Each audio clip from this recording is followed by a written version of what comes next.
The 20th century was a good time for the West Country, for the most part at least.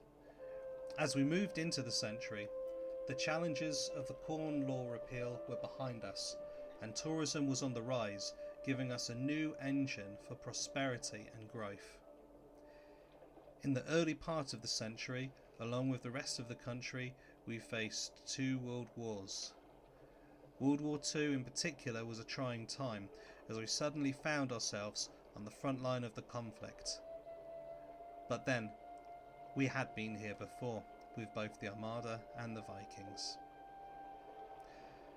Our sunny tourist beaches became entangled with barbed wire and tank traps instead of windbreaks and holidaymakers. My granddad told me about growing up playing in bomb craters. We were inundated with evacuees from London, Birmingham and other big cities fleeing the bombing. Yet we suffered our own blitz, just as the rest of the country did. For many families though, hosting those evacuee children was actually a real bonding experience.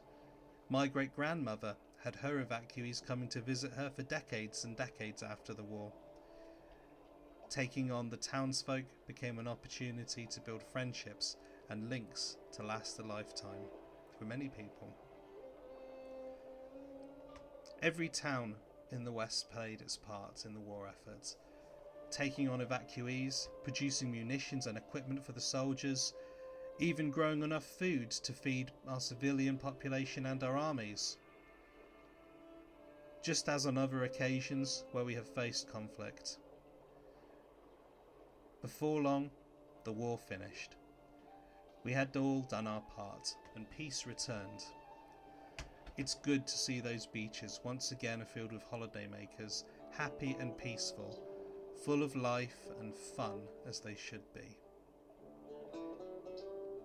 The contrast though is striking, which is why I've selected those 2 old photographs, almost identical shots of the same beach, one scarred by war, the other full of life and enjoyment. Tourism has returned and in recent years has been buoyed by Brexit and COVID making domestic holidays more attractive in the UK. You might find it interesting that in the West Country you have 2 local words for tourist, Grockle and Emmet. Grockle is a word more common to Dorset and Devon. If you hear it, it isn't derogatory, so don't worry. And there are a number of theories about where the word came from. Emmet is Cornish. It's from the Cornish language and it is their word for ant. The tourists, like ants, swarm over everything in their enjoyment of the area, which is always nice to see, especially when they bring money with them. As well as the tourist industry returning after World War II, the World Wars also brought connections to the defence industry, connections which still persist today. In Dorset, tanks are still maintained for the army. The old Sopwith Camel and Spitfire factory in Yeovil now produces helicopters for the Army, Navy and Air Force, as well as for many nations abroad. Plymouth continues to be home to naval industries, as does Dartmouth and other parts of the region. This tradition of industrial excellence is something we've capitalised on.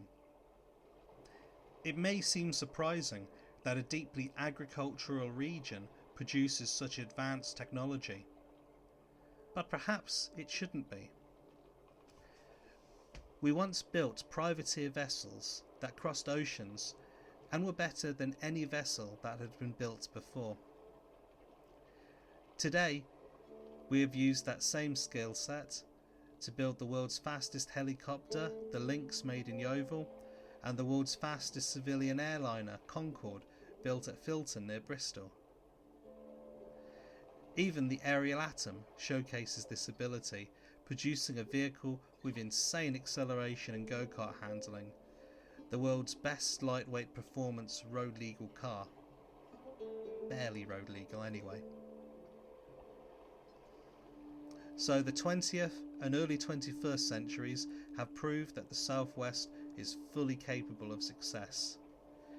Despite the stereotype of us being backward or slow, we've shown that we can achieve just as much as any other region or any other people in the world. To conclude this presentation, I remember once seeing a new slogan in Yeovil: the heart of the country, the mind of a city. And I thought, I understand the heart of the country part, but the mind of a city? Really, Yeovil? But do we truly want the mind of a city? Yes, it's good to have the money and the innovation, but we've been doing that ourselves for hundreds of years. When we set our minds to it, we can do fantastic things, sometimes without even really trying, and we can do it without sacrificing our pristine environment or our vast heritage. Take the Bridgewater Carnival. So many brightly lit floats illuminate the procession that it can be seen from space. People travel from hundreds of miles around to see the spectacularly choreographed routines and the beautiful floats. It's absolutely fantastic. Despite our famously relaxed attitude, we also have a tradition of excellence. We are not just the home of farmers and fishermen. We are the home of Olympic medal winners, ace designers, athletes and innovators. Yet at the same time, we still take our children to wishing wells and encourage them to throw in a penny and make a wish. I've certainly done it with my son. And that's probably not too different from our Mesolithic ancestors, like Cheddar Man, who made offerings of acorns by the springs at Bath many thousands of years ago.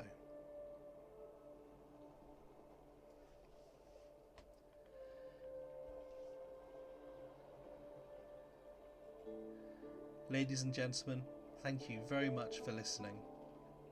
It has been a real labour of love to make this presentation, and I am so pleased to have told just a small part of our region's story.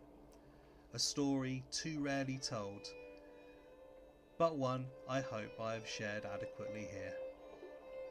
If you disagree or think you could do better, then please do, because the more people who tell our story, the better known it will become, as it deserves to be. I'll sign off with this last slide showing some of our biggest media organisations and the logos of major Southwest companies past and present. They're all proof that when we put our minds and efforts into something, we can achieve great things just like anywhere else.